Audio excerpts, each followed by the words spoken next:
Halo guys, kembali lagi bersama gue Ray. Jadi hari ini sesuai judul, gue akan bikin video Q&A. Jadi kemarin sempat gue udah blast di kolom community, gue bikin Q&A dan banyak dari kalian juga yang udah nulis ya dan udah bertanya di kolom community kemarin. Jadi di video kali ini gue akan berusaha menjawab pertanyaan-pertanyaan dari apa yang udah kalian tanyain. Dan sebelumnya gue mau ngucapin banyak terima kasih dulu bagi kalian yang udah ngikutin channel ini. Mulai dari awal sampai sekarang akhirnya bisa tembus di 15.000 subscriber. Jadi harapan gue ke depannya supaya channel ini tuh lebih berkembang. Jadi kita juga bisa lebih terus sharing sesama pencinta suara ya, atau pecinta sebuah sound dalam entah speaker, TWS, dan lain sebagainya. Jadi langsung aja gue akan mulai menjawab. Dan gue kemarin sempat gue lihat ternyata isi dari komennya itu totalnya udah di atas 100. Jadi gue pikir-pikir kayak nggak mungkin gue buat jawab semua pertanyaan dari kalian. Jadi mungkin akan gue jawab beberapa dan ya akan gue jawab sebisa gue aja ya. Jadi langsung aja kita mulai. Pertanyaan pertama dari Ahmad Munaidin. Tinggal di mana bang? Selain nge-YouTube apa ada kerjaan lain? Gue tinggal di daerah Tangerang Selatan, tepatnya di daerah Bintaro. Dan selain nge-YouTube apa ada kerjaan lain? Ada, gue ada kerjaan lain. Yang kedua dari Muhammad Iman Abdul Razik Ar-Rashid. Bang, Bluetooth speaker paling worth it dalam segi harga di rentan harga 200 sampai 350 ribu. Bass dalam dan menggelegar, clarity balance dan lain dalam batas normal. Jazaku mualahu aksanal jaza, semoga segala urusan dan karir abang senantiasa meningkat dan dipermudah. Salam dari Surabaya. Thank you bang, semoga karir dan abang juga selalu meningkat dan range harga 200 sampai 350 ribu, bass dalam dan menggelegar. Kalau ngomongin bass di range harga 200 sampai 350 ribu, kayaknya ada kandidatnya Lenyes S806, ada Vivan VS12, sama yang terakhir Eagle Terra 3 Mini. Kalau yang kecil-kecil mungkin kayak Uns, Angle Solo juga oke. Semuanya karakternya beda. Kalau bener-bener ngomongin bass yang deep, mungkin S806 bisa dipertimbangkan. Tapi kalau ngincernya upper bass buat lagu-lagu umum, mungkin Terra 3 Mini juga boleh masuk di pilihannya. Selanjutnya dari Renaldi. Setup daily driver sekarang apa Bang Ray? Bebas, boleh speaker portable, speaker home, headphone, IM, atau TWS. Banyak ya, gue kebetulan hobi berawal dari sebuah headphone, terus beralih ke home speaker. Kalau setup daily driver, kalau ngomongin TWS, gue selalu pakai Soundpeach True Engine 3 SE. Menurut gue itu TWS yang price performance-nya bagus. Bahkan sampai sekarang gue masih sering pakai kalau gue edit-edit ringan di misalkan iPad dan lain sebagainya. Dan untuk headphone gue pakai dari ATH Audio-Technica R70X. Itu biasa gue pakai buat mixing suara, jadi gue menyesuaikan dengan suara yang lebih asli. Jadi R70X menurut gue karakternya cukup netral ya, jadi gue sering pakai headphone tersebut di PC gue kalau gue lagi editing suara. Terus kalau home speaker yang ada di belakang gue di sisi kiri kanan ini, kalau kalian sedikit kelihatan, ini mereknya 99% dari kalian nonton ini pasti nggak tahu. Ini mereknya FSA. FSA itu Van Swayson Audio lah, apalah itu ya, agak susah brandnya memang. Tapi so far gue cukup suka dengan kualitas dari FSA ini. Dan ini kebetulan gue baru nyoba, karena sebelumnya gue sempat pakai Dynaudio. Oke, lanjut. Kalau IM gue jarang make, dan ya udah kalau speaker portable pastinya karena gue nge-review speaker portable, jadi gue selalu ganti-ganti, nggak ada satu speaker yang gue pakai buat daily driver. Next dari Alhat Mika. Di era modern ini setiap brand berlomba-lomba menjual produk yang makin canggih dan menarik. Menurut Kak Ray, bagusan speaker tipe lama apa tipe baru? Tipe lama misalkan salon tip, ini intinya speaker dulu dengan speaker sekarang. Kalau gue ngomongin di speaker-speaker pasif dan speaker-speaker aktif di zaman dulu, kebetulan dari zaman bokap masih ada ya speaker-speaker kayak dulu sempat punya Compo Sony atau Bookshelf dari Warfedel. Dan Bookshelf dari Warfedel itu keluar di era tahun 90 kalau nggak salah, dari zaman bokap gue. Dan itu adalah speaker pertama gue yang sekaligus bikin gue jatuh cinta sama sebuah home speaker. Kualitasnya karena speaker tuh nggak ada salah satu teknologi yang dikembangkan ya, terutama kalau speaker-speaker pasif. Suara dari zaman dulu zaman sekarang tuh menurut gue ada perbedaan. Yang dimana zaman sekarang itu yang lebih mengejar hi-fi, dalam artian tuh lebih mengejar akurasi, detail, clarity, dan lain sebagainya. Kalau dibilang hal tersebut tuh lebih bagus secara teknik, pastinya speaker zaman sekarang lebih bagus. Tapi kalau ngomongin musikalitas, gue nggak jamin, karena musikalitas dengan teknik itu kadang berbeda ya. Jadi kalau gue dengerin speaker-speaker yang baru-baru sekarang, misalkan kalau kalian ambil brand kayak BW, Vokal, itu tuh dia lebih mengincar yang memang bener-bener high fidelity banget, yang bener-bener skala detail, speed, akurasi, dan lain sebagainya. Tapi kalau buat gue pribadi, buat selera gue, buat musikalitas, gue ngerasa malah gue nggak bisa dapet di speaker-speaker tersebut. Jadi balik lagi, setiap orang punya rujukan yang berbeda, dan kalau dari gue malah speaker dulu apa speaker sekarang gue nggak masalah, yang penting karakternya gue cocok. Kalau speaker-speaker dulu yang sering dipakai di zaman sekarang tuh masih banyak banget juga, seperti misalkan yang terkenal seperti speaker-speaker monitoring BBC dan lain sebagainya, yang sampai sekarang harganya makin gila-gilaan. Jadi speaker zaman dulu sama zaman sekarang buat gue nggak ada masalah sama sekali. Next dari Tanjun, nanya bang, yang jadi patokan suara recording lo referensi suara headphone apa? Menurut lo yang pasis bass JBL Charge 5 sedikit kurang tebal dari Charge 4 apa enggak? Yang menjadi referensi gue pastinya dari setup home audio gue yang pertama, dan yang kedua dari headphone. Gue biasanya pakai nyesuaiin dengan yang tadi gue bilang, Audio-Technica R70X. Kalau ngomongin bass Charge 5 sedikit kurang tebal, gue ngerasa enggak, karena secara kuantitas bass dan kualitas bassnya tuh nggak berbeda terlalu jauh dari Charge 5 ke Charge 4. Justru yang berbeda itu dari mid dan high. Jadi dari suara Twitternya, yang dimana Charge 5 jadi terkesannya lebih open. Jadi mungkin bagi sebagian orang ngerasa suara Charge 4 lebih tebal, padahal dia hanya berganti signature. Tapi secara bass gue ngerasa nggak terlalu banyak perbedaan. Selanjutnya dari Febrio Agadinanta. Bang, apa sih motivasi Bang Rai bikin channel ini? By the way, semangat bikin kontennya. Thank you. Motivasi gue, sebenarnya gue nggak ada motivasi apa-apa sih. Jadi mulai awal pandemi tuh gue lagi iseng pengen mencoba sesuatu hal yang baru di YouTube gue, dan kebetulan di awal pandemi tersebut juga gue baru start dari hobi di portable speaker. Seperti yang gue bilang, kalau sebelumnya gue lebih sering main di home speaker seperti ini, atau misalkan headphone dan lain sebagainya. Tapi kalau di portable speaker, terus terang gue baru mungkin setahun belakangan ini, dan gue iseng aja bikin video di YouTube, dan kebetulan itu bisa berjalan sampai sekarang. Jadi kalau ditanya motivasinya apa, sebenarnya gue gak ada motivasi apa-apa. Gue melakukan ini pure karena memang gue suka dan gue hobi di bidang ini.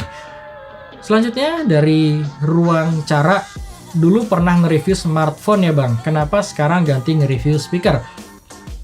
Perbedaannya dari gue dulu nge-review smartphone dan gue nge-review speaker adalah ketika dulu gue mereview smartphone, gue bener-bener nge-review as a YouTuber. Jadi gue bener-bener pengen coba menjadi seorang YouTuber itu seperti apa, dan gue mereview smartphone yang memang di eranya tersebut cukup banyak yang mereview. Tapi sering berjalannya waktu, gue sendiri nggak terlalu merasa enjoy menjalani hal tersebut, karena buat gue smartphone itu mirip-mirip ya. Jadi kalau kalian udah punya sebuah smartphone Android yang cukup proper, pergantiannya itu masih mirip-mirip, paling beda-beda minor kayak di kamera dan lain sebagainya. Sedangkan kalau sebuah speaker atau suara memang dari dulu, dari SD gue udah hobi. Jadi perbedaannya ya kenapa gue sekarang beralih ke speaker Bluetooth ya, karena gue lebih senang aja ngejalanin di review-review speaker yang memang gue suka. Adakah dari Mansure selanjutnya, Mansure atau Mansur nih, gue nggak tahu nih. Adakah yang lebih bagus dari JBL Partibox 100 di range harga yang sama? Partibox 100 kan kayak speaker trolley ya, jadi memang didesain buat outdoor. Jadi kalau kalian tanya lebih bagus, gue bingung jawabnya, karena beda banget segmentasi yang bener-bener bagus secara sound quality atau memang yang buat kebutuhan outdoor. Tapi kalau JBL so far ya yang pernah gue cobain, ya dia punya price performance yang memang cukup baik sih di range harganya. Tapi kalau yang tanya lebih bagus, kalau buat gue banyak speaker yang lebih bagus seperti speaker bookshelf yang memang didesain stereo, dan gue kebanyakan pakai buat indoor. Tentunya speaker bookshelf tersebut buat gue lebih better dibandingkan Partibox 100. Selanjutnya dari Ivanullah LV. Bluetooth speaker yang cocok untuk di dalam mobil. Gue sebenarnya belum pernah nyobain pakai Bluetooth speaker di dalam mobil. Tapi kalau gue bayangin, Bluetooth speaker yang paling cocok di dalam mobil mungkin Denon DSB250. Sekaligus itu salah satu speaker portable yang gue suka karena selain size-nya cukup compact, suaranya proper, juga kalian bisa taruh di dashboard mobil tuh gampang, gak bikin ngabisin space dan lain sebagainya. Desainnya juga simpel ya, jadi gak gampang jatuh. Jadi gue ngebayangin kayaknya DSB250 cukup bagus sih. Oke, selanjutnya dari Muhammad Reza Sulaiman. Kerjaan sehari-hari apa bang? Terus bareng habis review biasanya dikemanain? Kerjaan sehari-hari gue pasti berhubungan dengan apa yang gue suka. Jadi sebelum pandemi gue aktif di bidang fotografi. Jadi gue sebagai freelance photographer, gue ada bisnis jual beli juga. Dan ya itulah kerjaan-kerjaan yang biasa gue lakukan. Terus barang habis review biasanya gue dikemanain? Sebagian gue jual di Tokopedia dan sebagian gue taruh kalau memang barang tersebut tuh bisa gue bilang kayak menjadi patokan atau barang tersebut yang memang gue pakai buat review-review ke depannya. Dari ruang cara, kenapa abang bikin video tanpa menunjukkan wajah? Apa ada rencana ingin menunjukkan wajah ke depannya? Gue dari awal bikin YouTube sebenarnya gue selalu sering menunjukkan wajah dan gue nggak ada rencana buat nggak memperlihatkan wajah gue, karena kalau dari kalian lihat nama di YouTube gue aja udah jelas nama lengkap gue, dan kalau kalian nyari juga pasti langsung ketemu ya dari sosial media dan lain sebagainya. Kenapa gue nggak menunjukkan wajah? Karena sesimpel supaya setiap gue nge-review barang itu kalian lebih puas melihat barang tersebut dari berbagai sisi dibandingkan ngelihat muka gue ini. Jadi cuman itu sih tujuan gue, tapi ya gue nggak tahu, kalian komen di bawah aja menurut kalian sebenarnya lebih nyaman gimana sih videonya gitu. Jadi itu juga buat masukan buat gue. Selanjutnya dari Dan Selesai, ternyata banyak yang nggak tahu Bang Ray padahal ada videonya Bang Ray on face. Yes, betul, dari video gue dulu banyak banget gue selalu tampil di depan kamera. Dari Febri FY, bener nggak sih speaker yang dicolok ke aux suaranya lebih baik dibandingkan yang dikoneksikan langsung dengan Bluetooth? Secara teori itu benar. Jadi kalau kalian memakai kabel, itu berlaku di home ya. Jadi di home, dimanapun, di TWS, di earphone, headphone, semua tuh sama. Segala sesuatu yang menggunakan Bluetooth pasti ada degradasi suara. Entah ke notice atau enggak, itu balik lagi ke kualitas dari speaker tersebut dan kualitas dari koneksi Bluetooth-nya. Jadi kalau gue rasa, kalau speaker-speaker di bawah 1 juta atau 2 juta, gue sih ngerasa speaker Bluetooth tuh masih sangat capable dibandingkan kalian colok ke aux. Jadi perbedaannya nggak terlalu signifikan itu dan gue masih bisa menikmatin. Bahkan di speaker hi-fi gue aja, gue masih suka menikmati menggunakan koneksi Bluetooth. Tapi tentunya kalau gue pakai langsung direct, pakai streamer dan lain sebagainya akan meningkatkan kualitas suaranya. Secara teori itu benar, secara prakteknya nggak semua speaker Bluetooth itu terdengar lebih notice dibandingkan pakai kabel atau pakai Bluetooth. Jadi balik lagi ke kualitas speakernya. Dari Rian Kacamata, salam Bang Ray, Anker Flare 1 dan Flare Mini SQ bagus mana? Gue belum pernah dengar Anker Flare 1, tapi kalau dibandingkan Flare S Plus sama Flare Mini ya bagusan Flare S Plus pastinya. Gue berasumsi Flare yang generasi pertama dengan Flare S Plus tuh nggak terlalu berbeda jauh. Jadi harusnya Flare 1 itu lebih baik dibandingkan Flare Mini. Harusnya, tapi gue belum pernah dengar Flare yang pertama. Flare. Selanjutnya dari Benny Saputra. Bang Ray, Anker Motion Plus 3-bit Stormbox Pro JBL Charge 5. Di antara ketiga Bluetooth speaker tersebut dari segi power yang paling keras yang mana? Ketika gue mencoba 3-bit Stormbox Pro dan Charge 5, kebetulan gue udah keburu ngejual Motion Plus gue. Jadi gue nggak bisa bener-bener ngederetin mana yang paling kenceng. Tapi kalau gue tarik garis kesimpulan dan seingat gue, mereka bertiga tuh nggak berbeda terlalu jauh. Yang pasti kalau Charge 5 sedikit lebih kencang dibandingkan Stormbox Pro. Tapi kalau kalian dengerin secara langsung, kalian nggak akan notice perbedaan yang terlalu jauh juga. Karena keduanya udah bener-bener sangat capable buat outdoor.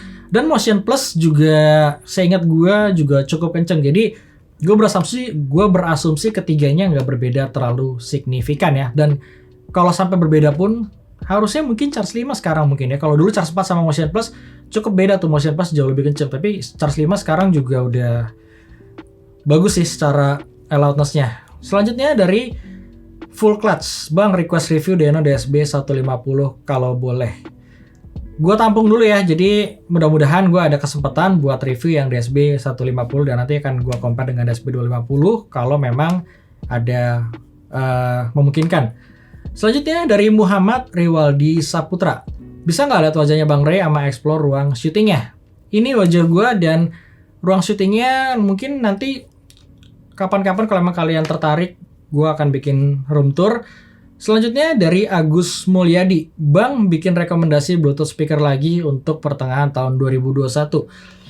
Biasanya kalau rekomendasi Bluetooth speaker gue bikin per tahun, jadi kemungkinan besar gue akan bikin di akhir tahun 2021 karena perkembangan Bluetooth speaker juga kalian tahu nggak berbeda terlalu banyak ya. Jadi intinya mungkin per tahun keluar sekitar 20 model dan suaranya ya ada yang lebih bagus, ada yang bahkan lebih kurang. Jadi gue narik di setahun aja, jadi gue nanti akan bikin di akhir tahun, jangan di pertengahan tahun, mungkin terlalu dekat jaraknya. Dari Eko Cici, nanya Om, jadi audiophile sejak kapan? Terus liatin isi studionya dong sama peralatan tempur untuk bikin review. Satu lagi, portable speaker yang bassnya paling deep menurut Om apa? Audiophile, sebenarnya gue gak menyebut diri gue audiophile ya, jadi gue memang suka dengan audio itu sejak SD. Jadi gue awal suka audio itu dari kelas 3 SD, mungkin di era dimana yang teman-teman gue pada beli misalkan robot-robotan, mobil-mobilan. Gue dulu beli Walkman Aiwa. Kalau kalian tahu tuh dulu zamannya Walkman Aiwa, Sony dan lain sebagainya. Gue beli Walkman Aiwa dari kelas 3 SD. Dan di situ gue tuh suka upgrade kayak earbudnya ya. Kan dulu zamannya earbud yang masih dijual di Gramedia dan lain sebagainya tuh merek-merek GVC apa yang harganya cuma 100.000, tapi zaman dulu tuh 100.000 tuh termasuk lumayan mahal. Jadi gue nabung buat beli gituan dan itu berjalan sampai sekarang. Terus peralatan tempur, gue kasih lihat sedikit ya, ini gue coba record dari sini. Kalau gue lihat, oke, kurang lebih ini peralatan tempur gue. Gue ngerekam pakai Sony A73, lensanya pakai Tamron 2875. Untuk audio, gue recording pakai Zoom H6. Terus kalau voice over kayak gini, gue pakai Rode NTG3. Untuk lightingnya, gue menggunakan Godox SL60W dan berbagai macam lighting yang lain ya. Jadi ada beberapa lighting. Terus gue pakai monopod juga dan beberapa lensa tambahan. Jadi kurang lebih itu peralatan yang gue pakai buat bikin video.